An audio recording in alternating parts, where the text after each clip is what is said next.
Welcome back to Insemination. My name is Laura High, and I am your chaotic sperm donor baby of the podcast world. I am quite excited to bring on this next guest. I know that I always say this, but this next guest is a friend in real life, so I'm so excited to have her on. This next guest is Mel Bornico, and she is a representative of the United States Donor Conceived Council, or also known as the USDCC. The USDCC is a nonprofit organization comprised of donor-conceived people. And not only does this nonprofit help educate the public on donor conception issues, they have also gotten donor conception regulation laws passed.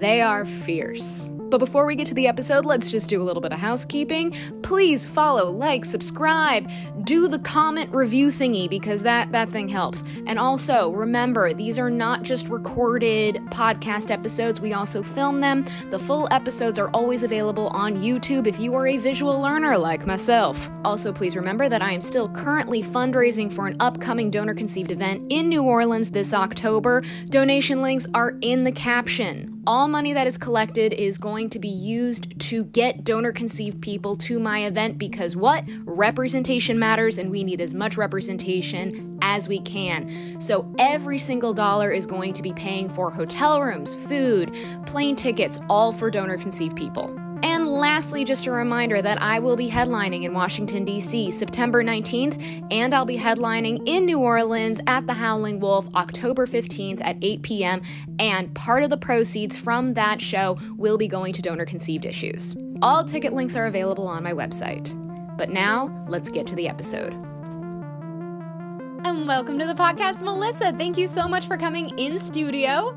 Hi, Laura. It's so great to be here. It's good to be here with you, and I always get so excited when I'm like, ooh, it's a donor-conceived local. Yay! Our little New York community of DCP. Well, there is a lot of the infertility industry that, like, exists with, like, here. Yeah, exactly. But I'm so excited for you to talk about the council and everything. But first, I'd love to just kind of hear more about your personal donor-conceived story because, hey, we should hear more donor-conceived stories. Awesome. Yeah. So, I mean, I can just start at the beginning, basically. So I'm a late discovery donor-conceived person via egg donation. So at what age did you discover? Yeah. So when it was just a couple weeks before I turned 22, my mom sat down, my brother and I was raised with a full sibling brother, and she called a family meeting, and we don't. Oh, that's never good. Yeah. And we don't have family meetings, right? We're not that kind of family. So in my head, I'm just like, all right, someone's definitely dying. Oh my God. And so she goes she starts talking, and it was nothing that I expected. I'm waiting for the punchline at this point because I think it's a joke. And she's like, so we used another woman's eggs basically to have you guys. And I'm like, no, you didn't.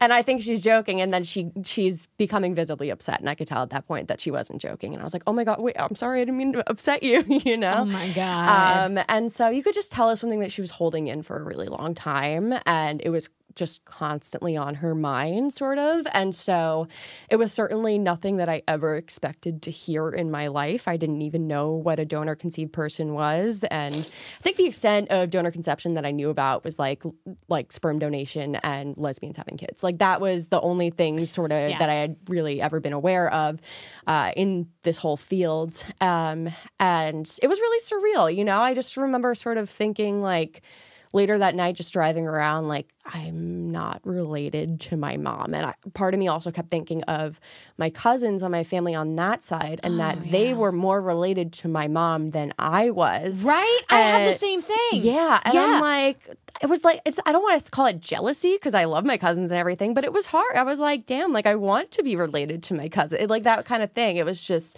completely shattering whatever I understood my whole life up to that point to be, sort of. It was very odd. I am so glad you said that because I've realized I've always felt that way as well, but never verbalized it. Yeah. I'm jealous of my other relatives who are more related to my dad than I am. Yeah. Like my cousin is more related, and I'm like, oh my God, like you look more like my dad than I do. Yeah, it's this weird type of it's this weird new version of I guess jealousy is the only way I could describe it, but even that doesn't feel like it comes close enough. No, it's definitely it's got a fun new flair on it. Yeah, I don't know what it is, but it's definitely part jealousy is in there. But yeah, I guess so. I don't know. But no, I that's so funny. I'm curious to know how many other donor conceived people also have felt that way as well, because I've never verbalized that. Yeah, it's just it was an odd phenomenon, but it was also really clarifying, right? And I'm sure like a lot of DCP relate to this, is like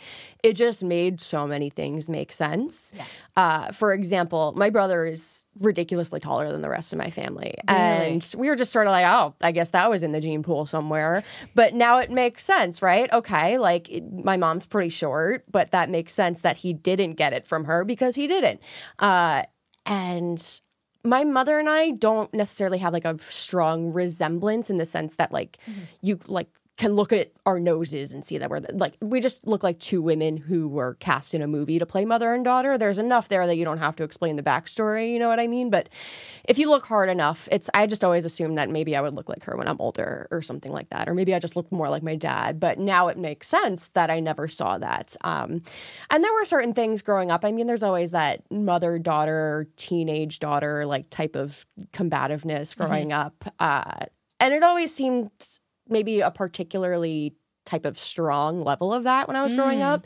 And it made sense in retrospect, all those times that I was frustrated that it didn't seem like she was understanding me, you know, or that I wasn't seeing parts of myself in her in the way that a lot of my friends saw themselves in their mothers. So that made a lot of things make sense. And that was really relieving, actually, because for a really long time, I thought I was doing something wrong.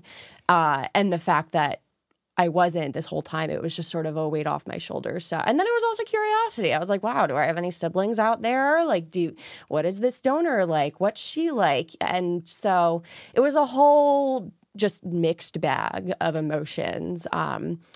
And a lot of people ask me, was I angry? Was I happy? Was I whatever? And just all the emotions I just say yes to, because it was just so mixed. And a lot of people do point out, I think the anger part is something I really want to explore too, is because there was a grieving process of realizing that I was lied to, you know, and things could have been different, of course. And at the same time, even though I know I'm allowed to feel angrier, I just don't. I think what I feel more so for my mother particularly is just compassion, because when she told us the truth, you could just see like the guilt and the shame and the heartbreak all over her. And it made me wonder, like, she didn't deserve to feel like that my whole life. She deserved to raise her children without feeling like that. And she deserved better so she could be fully present with her children as she was raising them. And it just, I attribute it more to another problem with the industry, that my mother felt so unprepared to navigate this whole situation. So. I am so grateful that you said that, because I really do, like, I feel like so many of the problems that exist within the donor, and it's not everything, because there's just so many problems that just come from our unregulated system. But one of the biggest problems is the lack of resources for recipient parents, the stigma of infertility, and the fact that it is still expected that, like, it's going to be a secret. Like, we're just not going to tell anybody. Yeah. And that is,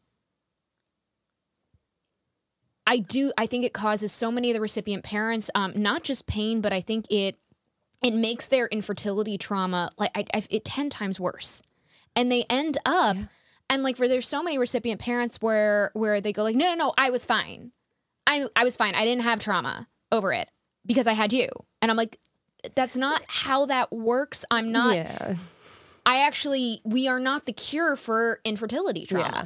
We're not. You got to go get treated first, because what's going to end up happening is you will take that infertility trauma out on us, whether it is pressure to be a certain way, to be a success, to be worth that money. Like, there's so much of that. Yeah, and that'll happen unconsciously, even when parents don't realize it too. Yeah. And it's certainly like, I remember when I was a little kid, my mom's friends were over, and they were being, you know, the Long Island wood. They're like, "Oh, you look so much like your mother," and I just stood there, and obviously I'm like 8 years old. I'm like, really? I thought I looked more like my dad, and I didn't think anything of it. But my mom is right there, and you just know what's going through her mind, and she wasn't saying anything, probably because of the elephant in the room that I didn't even know about. And it's like, you know, it just didn't have to be that way. You know what I mean? No, it shouldn't be. There shouldn't be any. I mean, with how many people actually struggle with infertility, I mean, it's a huge portion globally of the world. The fact that we are still, it's still stigmatized in such a horrific way is just, it doesn't serve anybody. Well, it serves the infertility industry, but it doesn't serve our population. Yeah. So I'm so glad, and the longer that I do this, the longer I'm in advocacy, the more compassion I do have for that kind of trauma. Yeah, exactly. And the more for me, I have a real bug up my ass for when anybody goes like, well, if you're just infertile, deal with it. Yeah. And I'm like, that doesn't help anybody. Yeah. When you throw out those kinds of insults, and actually it makes my advocacy 10 times harder. Yeah, exactly. You're not helping. Exactly. Stop. Yeah, and there's certainly, I mean, like, I'm not someone who says that donor conception shouldn't exist, because I think that there's certainly ways for it to exist to be ethical. You know, just think of the donor conceived person first and foremost. You know, give them space to understand their situation and what it means to them on their own. Like, don't tell them how to feel about certain like, you know, there's certainly ways to make it ethical. Yeah. So I don't think necessarily it shouldn't exist or anything like that. I just, you know, absolutely. I just want more compassion for us as I give more compassion to everybody else in the triad. You know what I mean? I don't know if that's the best way to put it, but I think more compassion is definitely needed, definitely towards donor conceived people. But I do, and please tell me if I'm wrong, but I would say not all advocates, but I would say the majority of the advocates want donor conception to still exist, but ethically, like that. Yeah. Is never, and it's always the number one question I'm asked is like, so you're trying to end donor conception? I'm like, no. That's something with USCDD that we get a lot too, is we do get a lot of questions of, are you guys trying to end donor conception altogether? Yeah. And it's no. Like, even if you read our call to action on our page, it's putting DCP first and foremost in all matters, just in all decisions regarding donor conception. Yeah. We're not trying to end it. There's no need for that, right? It's just first and foremost what would be best for the donor conceived person, because they, at the end of the day, they do have the least amount of choice. And it's not like people choose infertility. It's not like people choose. No. It's not like this is a lot of people's, you know, necessarily like their first path for a lot of people, but it's out of all the people involved in this process, the donor conceived person has the least amount of choice. And the donor conception affects the donor conceived person the most. Exactly. And exactly. It's not, the choices are not just going to affect our bodies, our future. It also affects our children. Yeah, and their children too. Yeah. And it affects the whole lineage. It absolutely does. But I'd love to pivot back to your story. Did you find your donor? I did. So it was actually a funny journey. So between learning I was donor conceived and learning who the donor was, it was about 8 months. Whoa. So yeah, that's mad quick. That's a fast turnaround. Like, that's not typical for donor conceived people. No. And so I took the DNA test. It connected me to some distant cousins and stuff like that. I don't know if I have any siblings, but to my knowledge, I don't have any other half siblings from the donor besides the brother that I was raised with. But I ended up getting in touch with a search angel, which for people listening to this, if you don't know what that is, they're trained genealogists who help with a lot of things, including helping DCP and NPEs and adoptees connect with relatives through genetic testing. And so there was You can pay for them, or there are volunteers that'll do it for free. There was just one available, like a volunteer for me when I was doing this. So he was able to kind of put the final pieces together, connect me to someone who is likely the donor's her first cousin. Sat on that information for a couple of weeks and then finally reached out to him. I wasn't fully honest at first. I was just kind of like, oh, just looking for family history. Like, do you know how we're related? I don't know. And that didn't yield any results. So maybe like a week later, I was like, all right, listen, I have something more to tell you.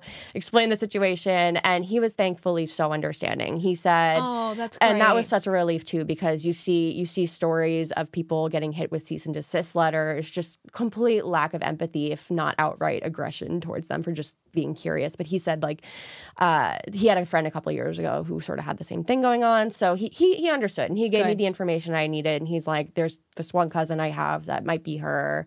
And so I tracked her down, and then I sat on that information for 3 years.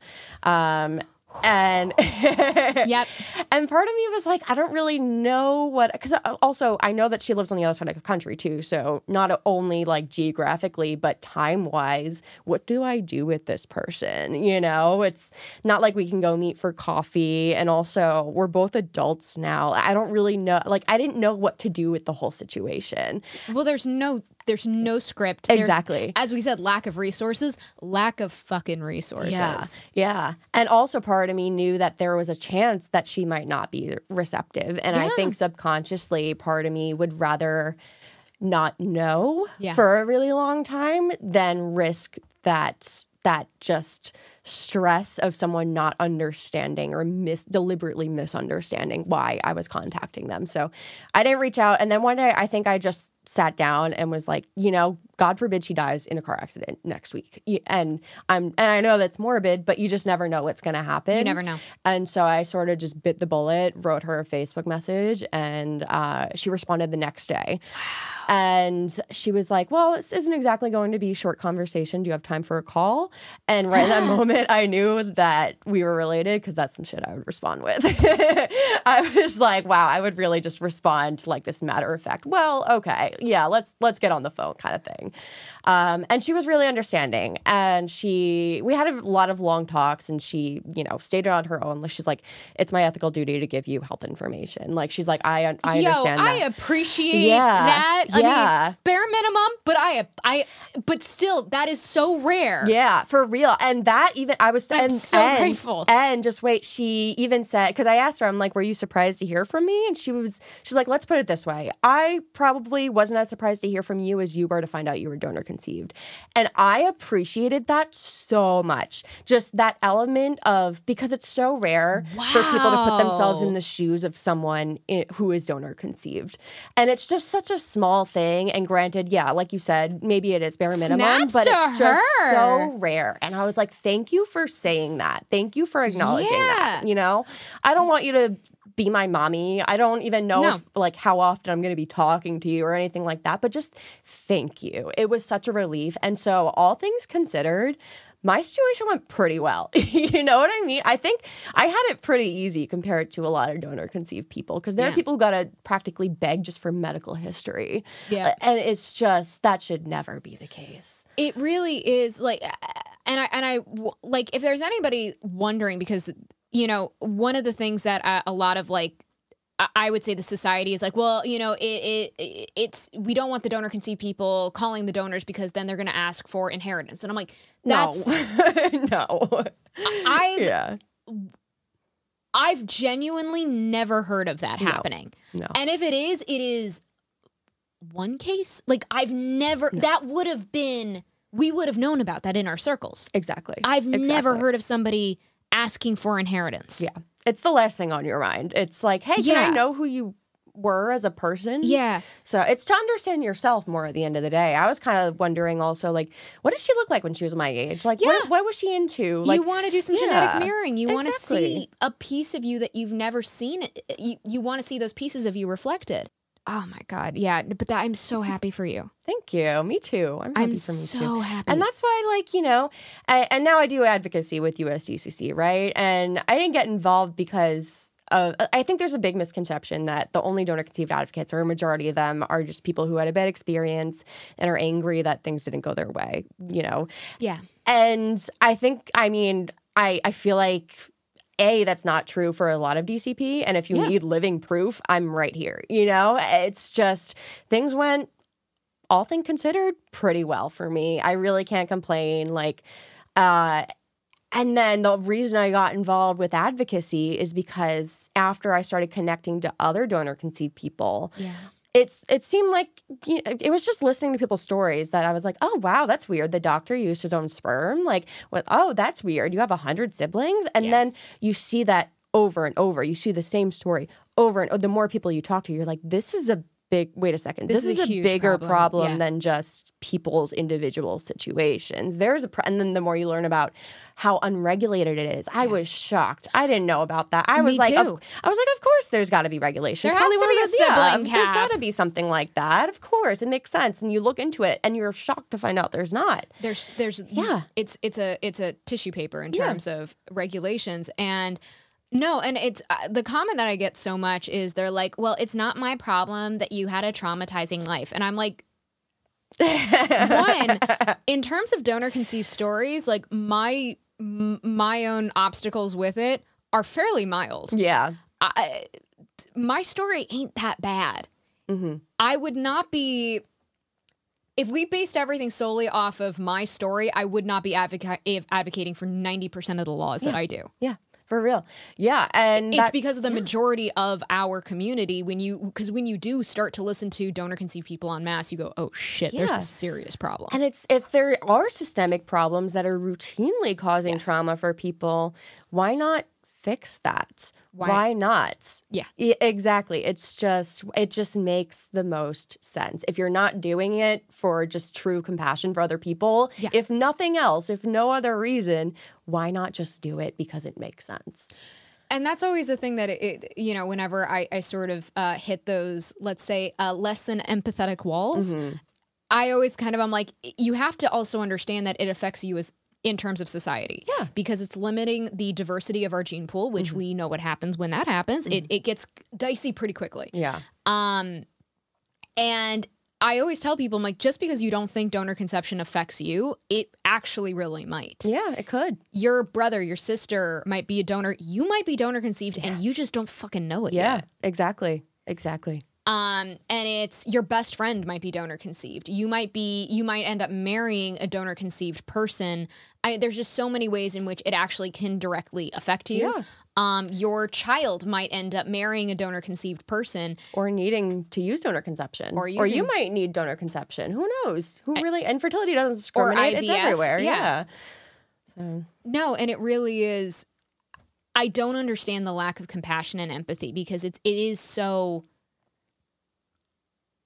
Not wanting 100 siblings seems to be like, I don't understand how there is that kind of miss where people don't understand that one. Yeah. And inherently anyone listening to this podcast is like going to be more open-minded. I hope so. I hope so. I do hope so. I will say my listeners y'all are pretty fantastic. You all are. I believe that. You got some solid fans out there. But I think one of the problems is, and part of it is just people can be assholes sometimes, right? Yeah. But I think another part of it is even really well-meaning people struggle to make that empathetic connection, even very progressive people, because there is quite literally no comparison to donor conception in the world. The closest parallel we have to donor conception is adoption. And even that has its differences. Yeah. Contracts are signed after conception, sometimes after birth, or whatever the case may be. Yeah. There's a certain degree of intention that goes into creating donor-conceived people that you don't see with adoption. And that's not to say problems are better or worse on one side or the other. No, but there is a difference. Different, right? And that is a difference when it happens. And that's always something that people that we always have there's always a disconnect where I'm like, the donor is walking in understanding what their eggs or sperm are getting used for. They know.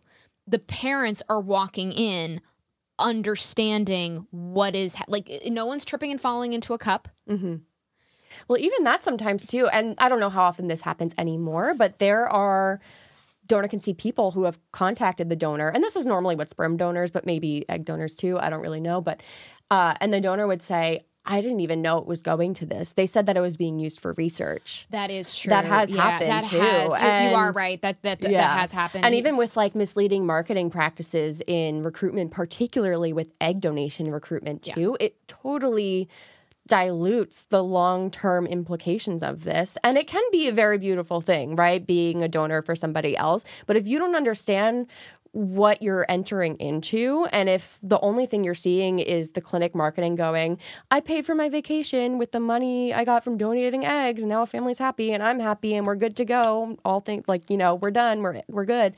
That's not helpful for anybody. That is not helpful, obviously, not for the donor conceived person. What parent would want a donor who went in for that reasons, first of all, and second of all, and third, the donor deserves to know that this is a lifelong decision here. Yeah, they do deserve that. And so, and obviously, there are donors that go into it saying, oh, like, I don't care, I'll just tell the DCP that I don't want anything to do with it. Sure, that does happen.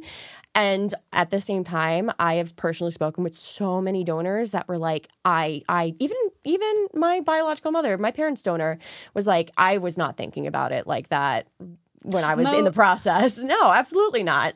No, we've had God, I have to see. I'll see if I can find it in time. But we have found comments going, they're not my biological children, and we're like, they are though. And they're like, no, it's not how it works. I'm like, actually, that's exactly how it works. These are your biological children. And I'm like, this is your fucking donors that don't understand this. Yeah, how badly are you informing them? And you actually took a person on that didn't realize that? Like, really? Yeah, that's very irresponsible on the clinic's part. It is. Yeah. So then let's sort of talk more about the industry's responsibility and sort of like why we're in this mess. And so I'm very, very happy to say that I get to consider the council as a colleague, as it were. And what you guys do is just, it's so fantastic and it's so brilliant. And I want you to kind of flex a little bit. I want you to flex on the council's behalf and talk about what y'all do, because it's so amazing. Yeah, awesome. Well, first of all, right back at you. You're awesome, and everything you're doing is awesome. Well, you guys are more of like, you guys come in and you do things professionally, whereas I just kind of come in like Wreck-It Ralph, and I'm just like, bah! And then you guys come in and you're like, no, okay, let's actually talk contracts. Hey, but you got to come at it from all different angles, right? Hey. We all have our strong we all suits. have our strengths and weaknesses and strategies and whatever. But yeah, so the U.S. Donor Conceived Council, that started as an idea in 2021, actually, probably about 2 years ago now to the day, almost. I was part of the We Are Donor Conceived Facebook group, which, if people listening to this don't know, it's just basically a big community started by Erin Jackson for donor conceived people to sort of receive support, talk to each other, and find resources and other people who share their situation. Erin Jackson posted in We Are Donor Conceived one day in the Facebook group saying, does anybody have experience with nonprofits? I want to step up my advocacy. And I saw that, and I did have experience with that stuff in college and everything, but also I had been wanting to step up my advocacy for a long time, and I just didn't know how, right? And there was a lot of important advocacy going on, a lot of like legislative efforts going on up until that point, but nothing centralized, right? And there was really just this void already of this organization that did advocacy and education specifically, and it came through that. And so I immediately reached out to her. We got to talking, and it started just four of us, me, Erin, Jillian Phillips, and Tyler Sniff, who are still on the board to this day. And it was just us sort of working out of our homes, trying to connect with people, starting up the social media and everything. Finally, in January 22, we incorporated officially as a 501c3 nonprofit. And from there on, we just kind of launched into action. We passed the Donor Conceived Persons and Families of Donor Conceived Persons Protection Act in Colorado, which is set to kick in in 2025. And that happened within like maybe 5 months of us incorporating. It was awesome. And it just, and it was sort of... Can you talk about the details of that? It's a definitely. big one. It's a meaty bill. So basically what it accomplished was it sort of just solidified the recommendations that the ASR, the American Society for Reproductive Medicine, already sort of stated for the industry in general. And so the ASRM sets these guidelines for the industry that are non-binding, but for anybody, if you're first time listening, always want to, the ASRM is the American Society of Reproductive Medicine. They constitute guidelines for clinics and cryobanks to follow. They are not regulations. They are guidelines. They are not binding, as Melissa just said. So exactly. Yes. Yeah, the way you just put it. Perfectly. And so we started with that, right? So as we know, there is no legal limit in the U.S. to the amount of people who can be created from one donor, which has led to problems like mega sibling groups, accidental incest, and just the paranoia of accidental incest can be damaging enough. So there was a global limit set in Colorado of 25 families worldwide. So that's not people, because it became dicey because, oh, what if one family wants to have this many kids? Do they have to use another? So just family limits was what we went with there because it was a lot more straightforward. And granted, 25 is a very high number. Well, you guys wanted a smaller number. We wanted a smaller number too, but in order to get the bill to pass, that was what we had to compromise on. Which, you know what? Oh, right. It's a start. It is sure. a start. You gotta start somewhere. Yeah. And hopefully one day we'll see something more reasonable and safer. But you know what? Sure. But given the pod sizes that we know that do exist, I will take a 25 family limit because it does stop the insanity pods that do exist out there. Yeah. And I happily take this. And granted, that doesn't mean that donors can't go to other states and everything, but at least within Colorado, we have that now. So anyway, it set the global family limit for gametes coming out of Colorado and in Colorado. It also, what was it? It required health history verification and regular updates every couple of years. And it required identity release at 18 if the donor conceived person requested it. And there are other things also that were within this bill, but those are the three really big things that were pretty high on our advocacy list to start with, because as we know, it's in, all except Colorado know in the U.S., it's not required for clinics or agencies to verify a donor's history, which has led to situations where a donor has lied about their health history, a DCP inherited something they didn't know about, and they died as a result. Yeah. And not even that too, but you got to also update it, because if I donate eggs at 25, get cancer at 26, and don't tell them, I legally am not doing anything wrong, but morally I am, right? Yes. And this was also based off of our advocacy survey that we did. We surveyed the donor-conceived community, their parents, the donors, and allies about what kind of legislation do you guys want to see. And the top 5 results are listed on our website, but it was things like, ID release. It was health verification, limits on families/siblings, and if I remember, and please stop me if I'm wrong, but the last We Are Donor Conceived survey that I believe was in 2020? Yeah, so that was the We Are Donor Conceived survey, but the USCDD did their own advocacy survey. They did? Separate from that. Oh, okay. Yeah. Then never mind. So then I have a question for you then. Yes. So we have all of these new laws coming into the state of Colorado, which is amazing. So I'd love for people to understand how that is going to work. Does that mean if you only are a citizen of Colorado, does that mean you are the ones who are protected? Or is it anybody in the country who buys from Colorado also are going to be affected by these laws? I do believe it's the second one you went with, but I will have to confirm that with you afterwards because I haven't read the bill in like a couple months. So I don't want to say the wrong thing, but I do believe it's the second thing. I'll confirm with you after. No worries. Yeah. For anybody who is listening, we're gonna get this answer, and then I will post a graph on YouTube that will say it. So we will figure this out, yes. And before this episode gets posted, I will post this graph, and it will say it. Because, I'd love to know, as recipient parents are moving forward, how they can take advantage of that bill. Yeah. And take advantage in a good way, I should say. And it's also designed to protect the parents, right, and the donors. Because if you walked into a clinic and wanted to donate gametes, if they told you they could legally create as many of your biological children as they wanted, I can't imagine many people who would just be like, all right, sounds good. I mean, there are some recipient parents who literally don't care that their kid is one of 100. We have and okay, I wish that was different, but like there also aren't many parents who would be like, because also we do recommend, it is helpful for DCP to connect with half siblings. Yeah. Especially from a young age, right? That's cool. That's awesome. Yeah. And that's a lot of relationships to manage, not just for the DCP, but for their parents when those when those DCP are children. Of course, the parents are doing all the work of arranging that. Yeah. Who has the time or capacity to manage 100 different relationships? It's, try making plans with 10 people. Like, even that is just impossible. We've all tried to schedule that brunch, and it does not work out. No, not at all. But no, it always is, because when everyone's like, oh my God, 100 siblings, that's so cool. I'm like, how is that cool? Do you have a meaningful relationship with 100 people in your life? Yeah.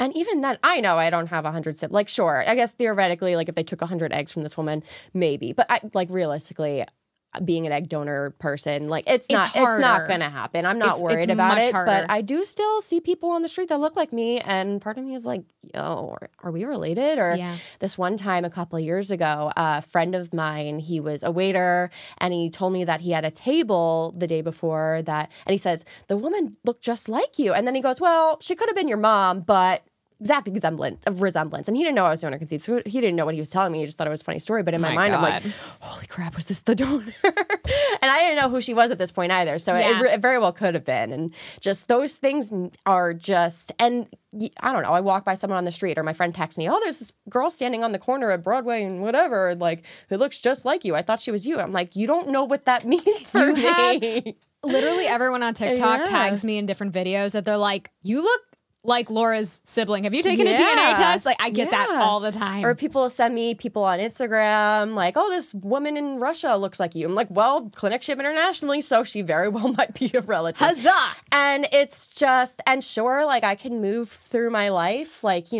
all right about it, but it shouldn't have to be that way. No. And the only reason I'm sort of able to put it in the background of my head is because I know that I'm not a sibling pod of 100 plus people. Like, I have that privilege of just the nature of egg donation that's different from sperm donation. But oh my God, like I would be so paranoid about running into half siblings accidentally all the time if I knew it was more likely. Like I would be so paranoid. And that is enough to cause damage. It really is. And I mean, and especially, I mean, with me, I would say with my pod is they've estimated I probably have about 50 siblings. We don't know. And it definitely makes me go back and think like, did I go to school with one of my siblings? Yeah. Did I hook up with one of my siblings? Yeah. I mean, it's why my husband took a DNA test before we got engaged, because we were just like, I have to know for my own sanity. I need to know this. So when you guys were proposing the Colorado bill, how did the industry react? Did the industry go like, we love this, this is great, sign it? Like, how was that negotiation? Yeah. So as for the industry, okay, so I know that's a broad term. Yeah. So as far as like different stakeholders go, we did try and get as much input as we could from a lot of different groups with, obviously with stakes in the changes, particularly people from the LGBTQ community, because as we know, the world is not friendly to anybody who's not straight and cis.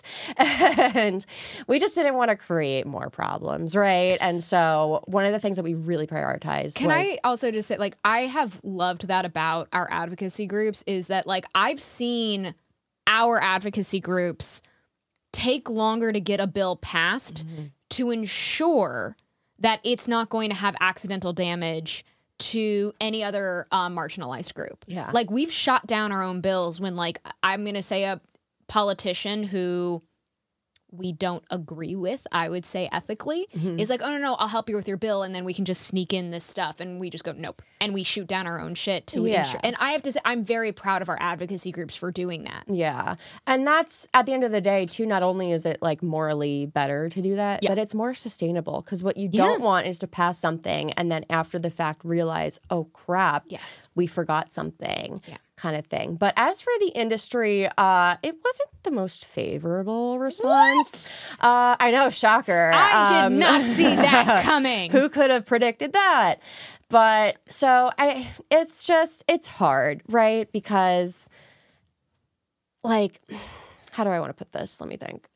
It's hard because I get it. I used to work in the medical field, and especially in the U.S., there are just so many problems with regulation or lack of regulation. Like, it's just, and a lot of things just become a pain in the butt when there's just so much. Like, I used to work in clinical research.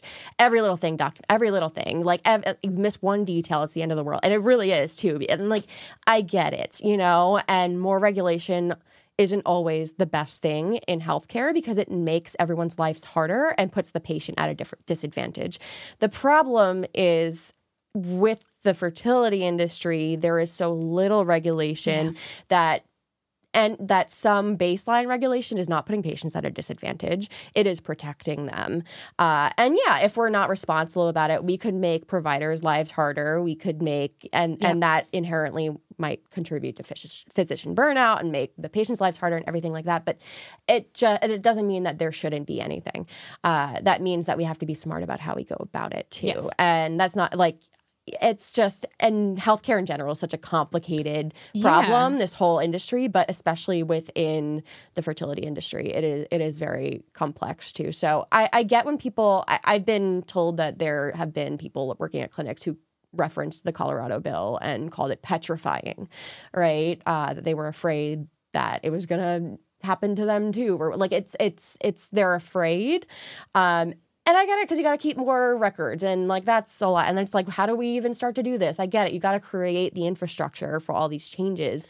But it doesn't mean it shouldn't happen because we need records because people are quite literally dying. I understand you're going to have more work. You are not going to buy that second boat. Because that's oh, you poor thing. No more yachts for you. But that's really what it is it is going to cut into the profit margin. And that is it's a multi-billion-dollar industry. They could take a pay cut. That's what I said. That isn't a USDCC quote. That is a Melissa quote and how I've thought about things before. But no, I would have to say I validate that. And it really is like if you compare what they pay donors. If you can take what a donor makes versus what a family pays, and you look at it's exploitative. It's insane what the difference is. Yeah. And I understand that there's overhead. I understand there's overhead to run a cryobank or a clinic. I totally appreciate that. But you don't have that much. Yeah. You don't have that much. No, not at all. They're parents who take out second and third mortgages on their houses. I was talking to a parent last year who her and her husband were going through the process of getting an egg donor, and she was practically in tears over like she's like, I want to use a known donor. I want to do all these things. It's just so expensive, and they make it so every little thing you get a picture. Oh, that's more money. Oh, you get like it's just to get health records, you have to pay more money. It isn't, and this is something again for everyone to understand. Like when you buy a vial of sperm, you don't get the health records for that sperm. You have to pay extra for the health records. Like, that's insanity to me. Yeah. And you're paying $1,000 for a vial? Exactly. A vial, and that doesn't include health records? Yeah. Are you shitting me? Yeah. It's just, it's such a problem. And at that point, it's reaching the far beyond the point of, like, unnecessary, right? It's just, that is a problem. And it's just, these clinics are charging way too much for these things, and that is not okay. It is ridiculous, and that is part of. I would say it's part of an issue with the fertility industry. Is the amount that they're charging people. Yeah, it doesn't matter how much money you make. Everyone struggles with fertility issues, and the fact that donor conception is only available for the wealthy is. It's very, very, it's not good. And then what ends up happening is because it costs so much, it drives people to go to these much more dangerous methods like Facebook groups, where that's where the serial donors hunt and prey. Yeah. And it's just there needs to be a much more reasonable cost that an average citizen can actually pay for.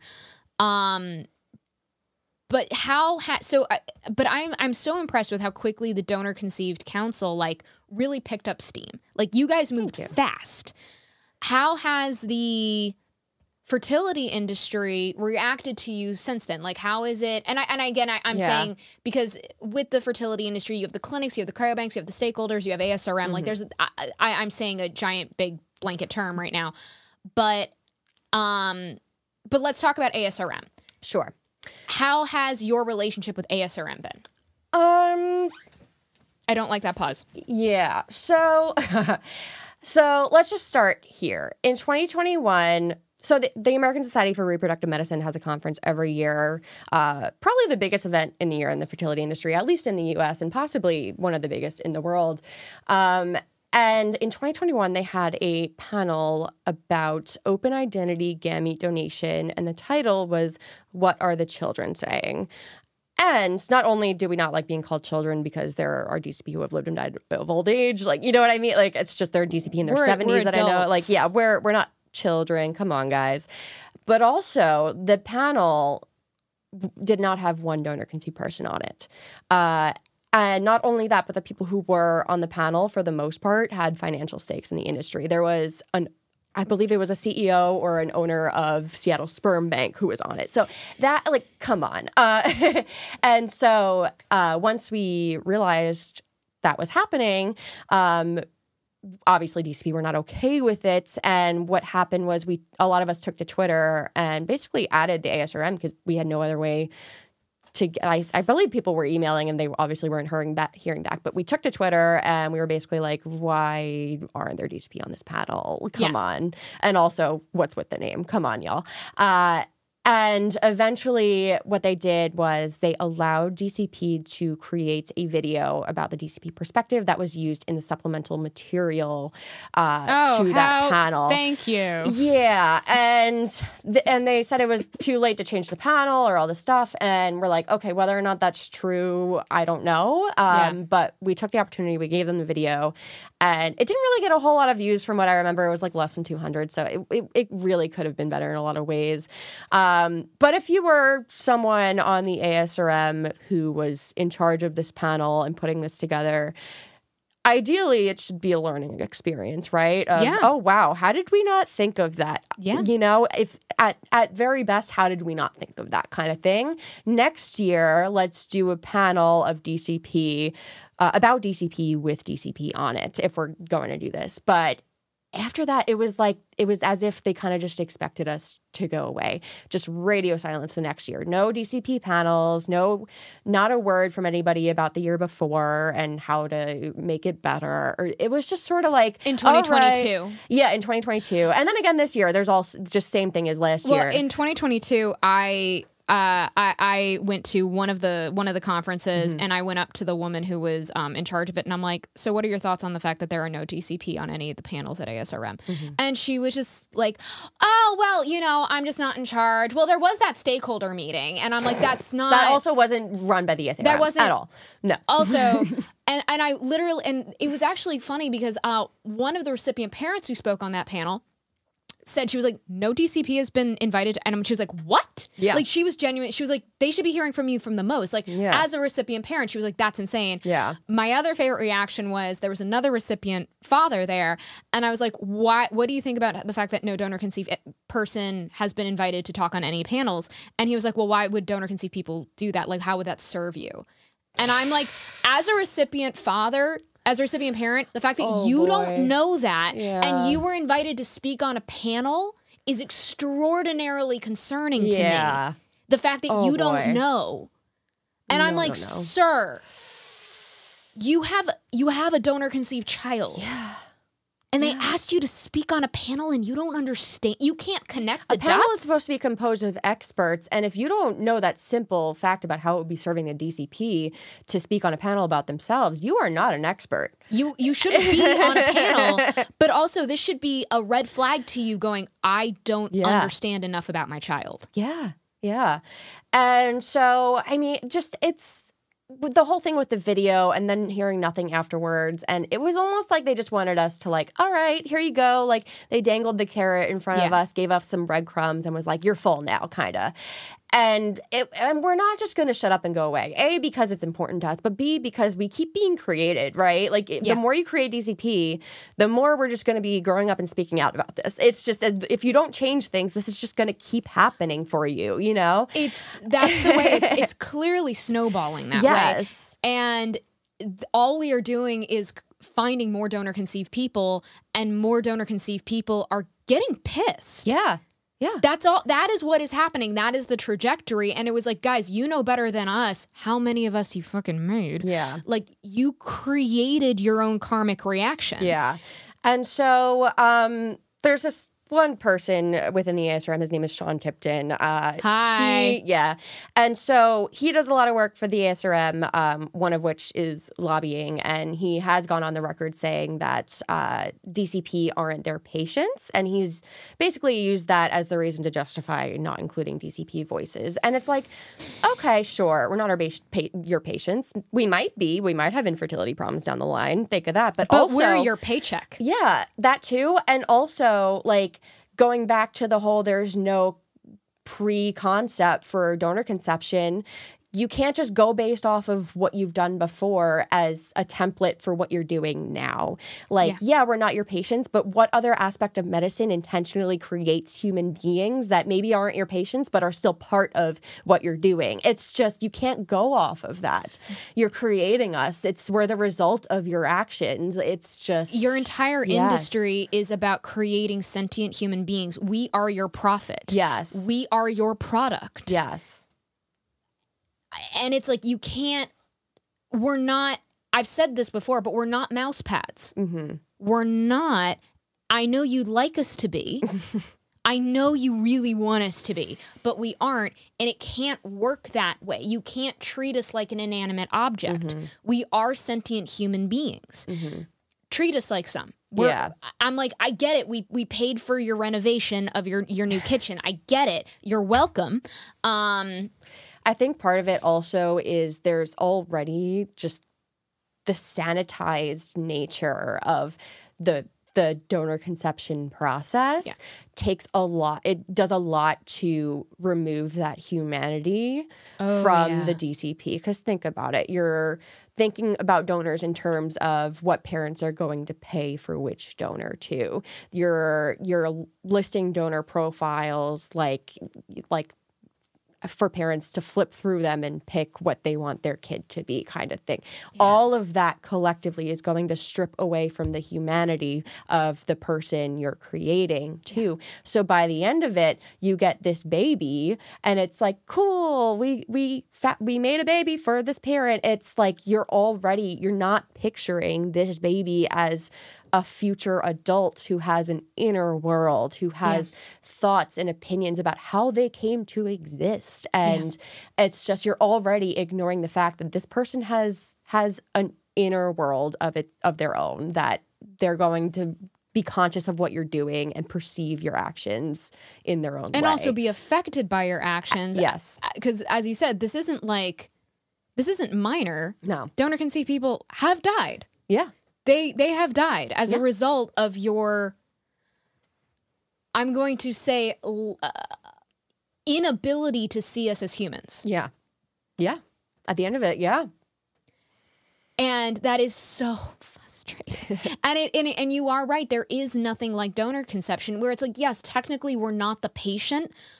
But we're also not the patient. But we're also not the patient. You know, we sort of are tangentially a patient of yours, and we should be treated like patient too, because you are no, it's hard. It's very, but there's nothing to compare it to, and it's difficult. But it's, as we said, the donor conception doesn't just stop when you get pregnant. It doesn't. It is now. It is a forever thing. Yeah.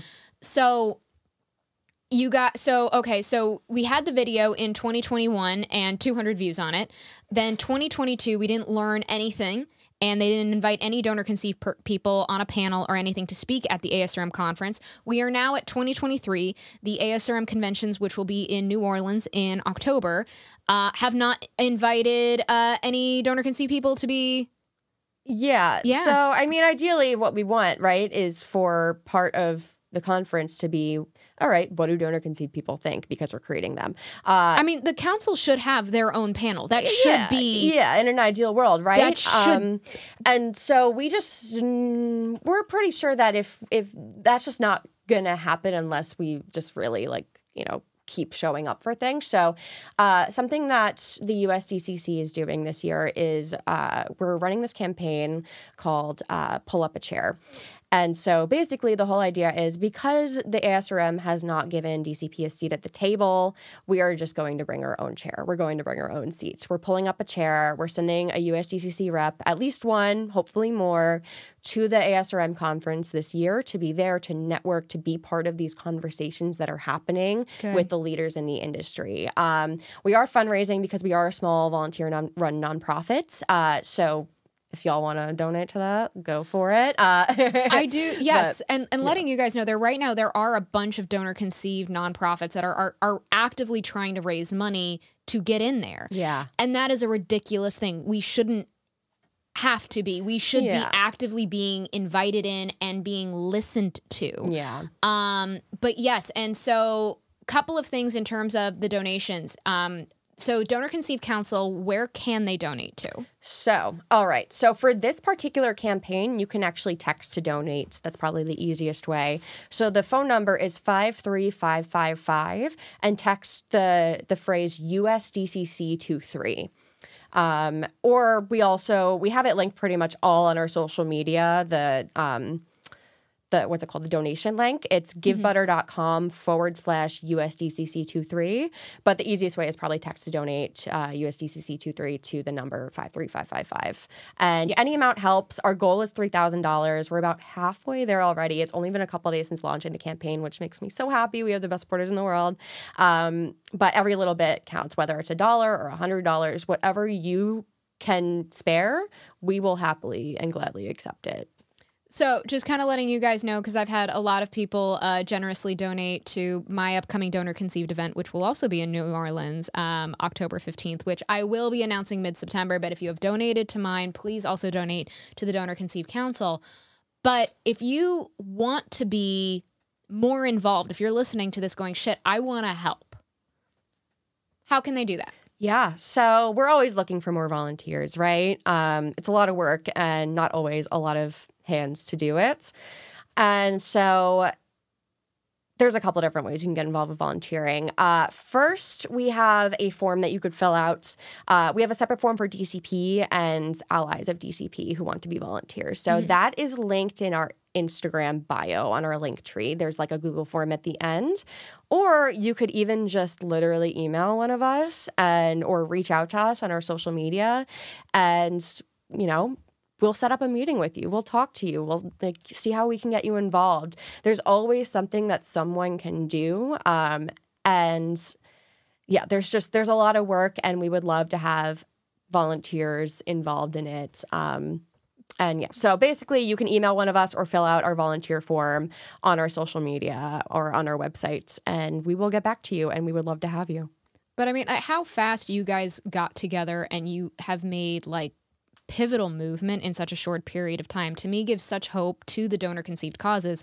Because when I genuinely, and because I don't think I'm being like stupidly optimistic, I do think that we are going to make the fundamental changes we will, just due to how fast things have already moved since we all found each other connected and we immediately put together a game plan. And there's so many donor conceived people who take on different tasks very well. And we kind of all mobilized and we're like, okay, you're going to do this, you're going to do this, you're going to do this. And that has been, and I know that that's only going to build over the next few years, especially as more donor conceived people unfortunately find out that they're donor conceived, which we know is going to happen. Yeah. Which really sucks, but we know it will, and it's going to strengthen as more and more voices, as we all kind of come together and our volume gets just much louder. And it is something that I do when it comes to ASRM, when it comes to the stakeholders, when it comes to the clinics and cryobanks, is that I don't think they understand that they are fighting a losing battle. No. And I mean, also at the same time too, okay, people cite for one reason regulation will lead to fewer donors. Maybe not. Maybe it'll lead to different donors. First of all, there has been research showing that it's actually the research has shown that that's not really true. It's just maybe initially it dips and then you see a shift in demographics, and sometimes the number of donors even goes above baseline after that legislation kicks in. That's for anonymity. And payment is a different situation. It's kind of muddy, but it's possible that it could really enhance the industry more than it could even theoretically hurt it too. Because again, if you walked into a clinic saying, I want to donate, and they told you we can make as many of your biological children as you want, you might not want to do that. But if you had some control over the situation, if you said maybe 2 families, maybe 5 families, like maybe that's good for me, and they worked with you, that would be much more encouraging. Knowing how the industry works, I would never just go to an egg bank and expect them to work with me. Absolutely not. And I wish it was different. Yeah. I do. And, I'm maybe to a close friend I would donate eggs to or family member, but I would just, I don't trust the I don't trust them. And I wish trust it was different. And I also want to say too, we do also with I run the social media, and also I'm always opening messages from parents saying, help, my kid is donor conceived. I just found your page. I'm learning all this stuff for the first time. I'm panicking, basically. And it's that should never be the case. You should get information about DCP before you even start the process. But regardless. But we always hear that from recipient parents is they are, still, it's not, I wouldn't say it's the norm anymore, but there are still recipient parents to this day who are being told by their doctors, you never need to tell them that they're donor conceived. Yeah. They're still getting told that to this day. Yeah. So they don't get a single scrap of resource, any sort of help. They're sort of left, and then they end up finding us. And I get those same messages where I can literally hear the tears in the text going, oh my God, I've already traumatized my child. What do I do? Oh my God. It breaks my heart. Because parents don't want to hurt their kids, no, right? for the most part, they don't. They don't. They would prefer not to. And I will say also, for all of the heartbreaking messages I get, for all of the pushback we get, for all of the times I look at the massive amount of problems we have ahead of us and just think that it could never get solved, there's always 1 or 2 messages that are your page changed my direct. I learned so much. We got a message the other day from someone who she's like, my wife and I found your page, and after reading through everything, we're going with the known donor. And that just, you can't change the world, but you can change someone's world, because now that donor conceived person is going to have a completely different outcome. Yeah. And they'll still have problems maybe because the industry is still a mess, but now his parents know to empathize with, maybe they will want to know the donor, right? And it doesn't threaten my role as a parent. It's just another part of their life. Yeah. And so I want to say that for every message I get that breaks my heart, there's another one that gives me so much hope. And there are so many people who want to do the right thing. And that really, when I begin to feel defeated, I remember all the people who give me a reason not to feel that way. I agree. I do think that the majority of parents, definitely coming up because the amount of parents that I've spoken to who have a 6-month-old who are donor conceived, and they're like, shit, what the fuck do I, it gives me so much hope how quickly they were able to pivot, take that humility and go okay, we want to do what's best. And they were able to move forward on a new path so beautifully. And I'm just always I just need you to know that I know that wasn't easy. Yeah. I know it is unique, and you need to be seen that you were able to take those notes. And I appreciate that. God, I appreciate that so much. Yeah, we're not going to shame you. I'm not going to shame you. The USDCC isn't going to shame parents for doing the best that they could with the information they had, because you don't know what you don't know, right? Yeah. It becomes a problem when you know better and you choose not to do better, right? Or you diminish it. You diminish what you're hearing. It's painful. I have issues when I get into fights with parents about going my kid has 100 siblings. It doesn't matter. You're making a mountain out of a molehill. And I'm maybe it doesn't matter to you, but it might matter to your kid. Yeah, it's that the fact that you don't see a potential issue with this is a little unfortunate. And I will throw fisticuffs with you a little bit over that one. But does the council have any new legislation coming up that we should be ready for to help support with some phone calls and emails? Not right now. Something that we're really focused on, or we've been really focus on this year is responsible implementation of the law that we already passed in Colorado. But we are always open to new legislative opportunities if they align with our mission statement. Right now, I'm not aware of anything that has been set in stone yet. That doesn't mean things won't come up. Just means right now, I'm sure I have things nothing will. to say on that front. I'm sure things will be coming up very, very shortly. I do think that, again, tides are shifting very, very fast. I know it feels slow for us because we're in the midst of it and we're in the trenches. But when you kind of step back and you go, oh, no, it's moving real fast.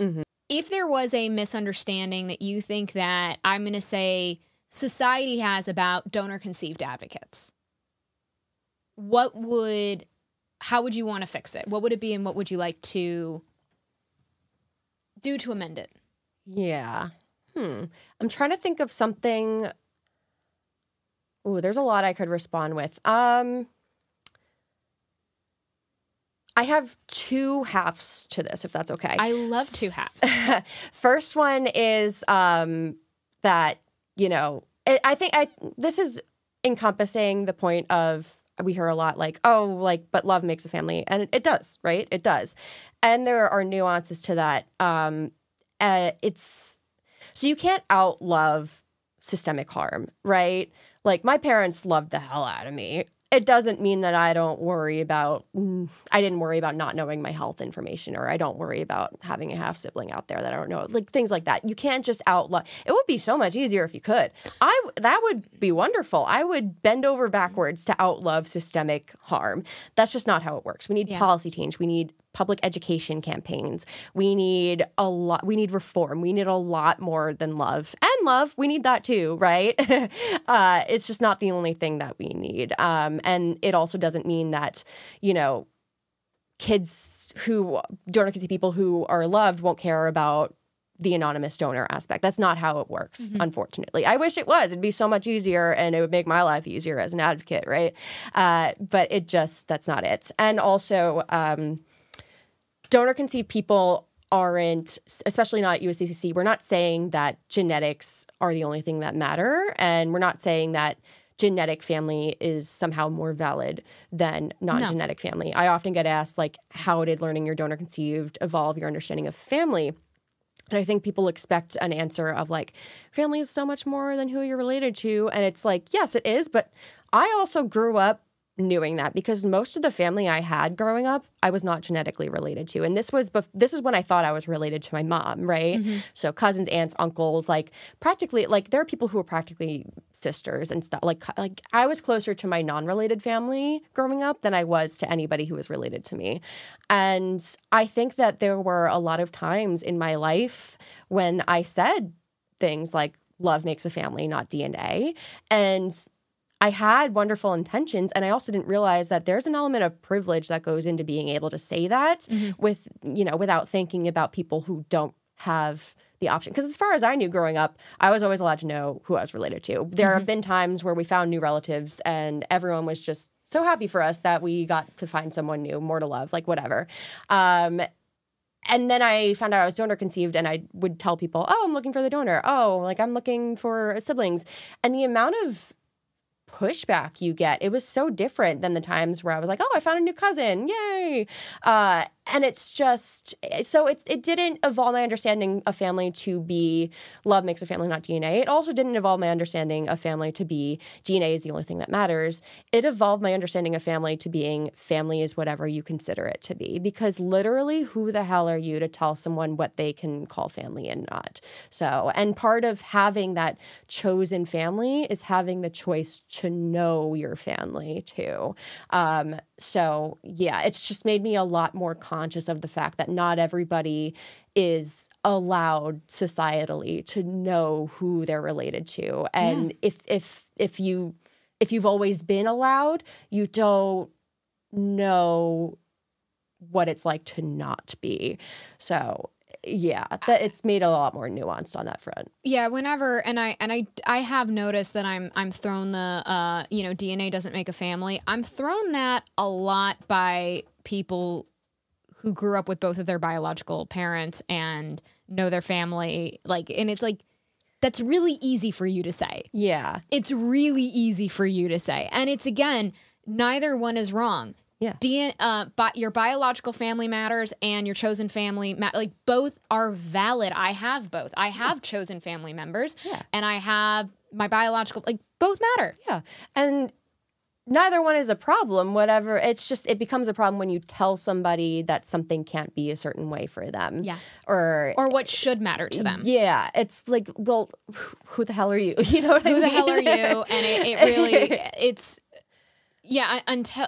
It really is, and I agree, and it there's much more nuance that needs to be brought into this conversation, and I do think that that's a big thing that we are facing as we are really we're looking at donor conception now from the lens of a donor-conceived people, and we're realizing, wow, this process was so much more complicated than we thought, because they thought that they were just putting a Band-Aid on something, when instead they were creating an entire community of people. And they did not realize this. I think they were just like, we can smash this square peg in a round hole and it'll be fine. Yeah. No one will know.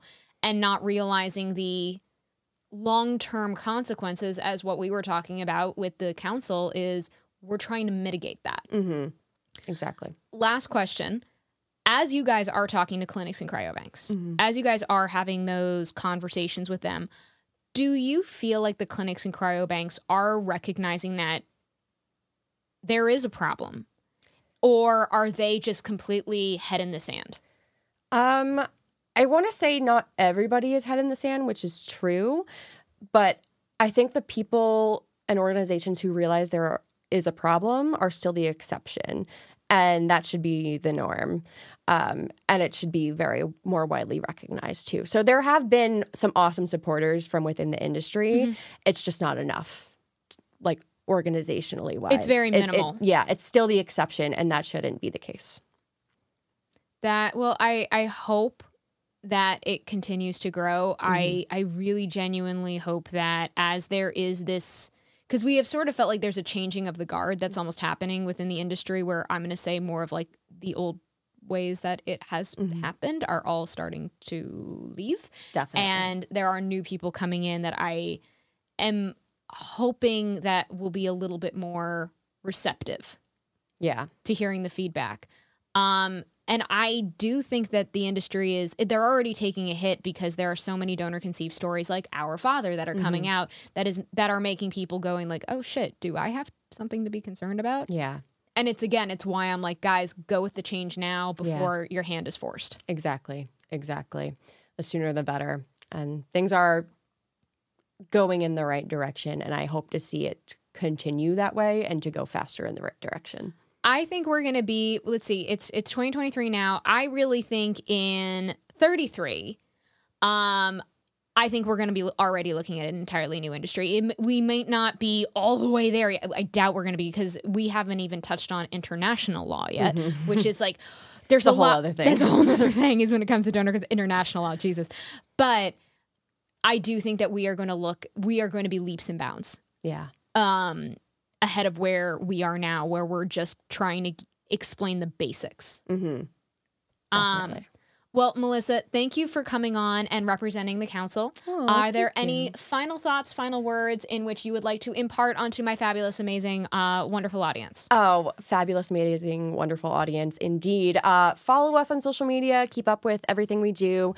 We have Instagram. We are at Donor Conceived Council. Twitter, we're DC Council USA.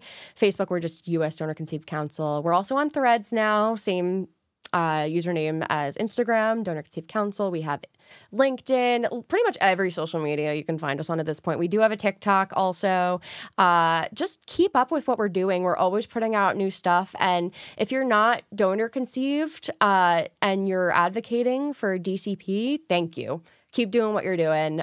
We really appreciate all of the allyship we have and can get. There's one thing actually on your page that I recently made a video about that I really, really want to point all of my intended recipient parents to desperately, and also my current recipient parent? What would be current recipient parents or intended parent? I don't know. Well, because you have intended and then you have like recipient parents. So we have our intended recipient parents and recipient parents. I direct you all to go to one very specific thing on the council's page. Is they made probably one of the most brilliant things I've ever seen.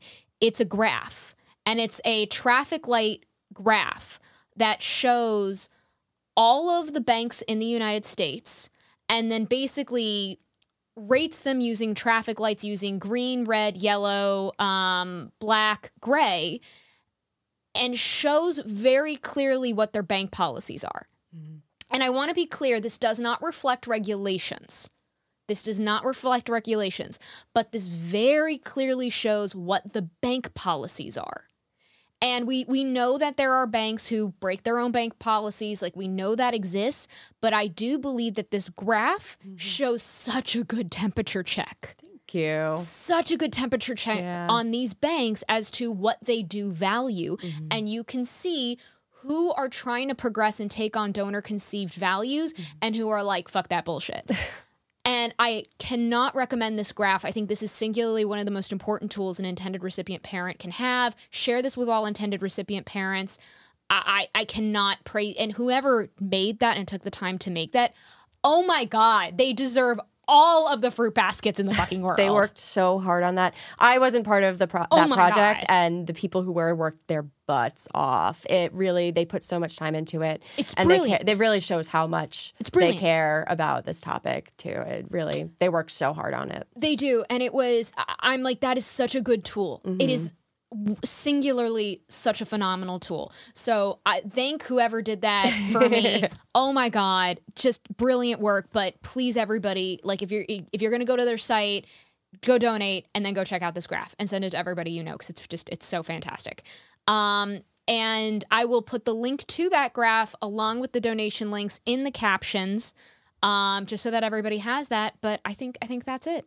Oh my God, thank you. And go donate. And I will, am I going to see you? Are you going to be in New Orleans? I will be. Okay, yay! I will be. I'll see you there, Laura. I will see you there. I have not, I'm not announcing my event yet, but I am getting a new sperm costume. I'm so excited for this. And it's getting made by a Broadway costumer. Oh my goodness. So this is groundbreaking. It is. Because my first one was like, I bought it on Amazon, which was like, and it's literally decaying on me. It is the most disgusting thing. Like, I need to toss it as soon as I can. But this new one I'm very excited about, so you'll see me running around in that. I'm looking forward to this reveal. All right, I will see you in New Orleans. We'll get some beignets. See ya. Yeah, can't wait. All right, thank you guys. Bye.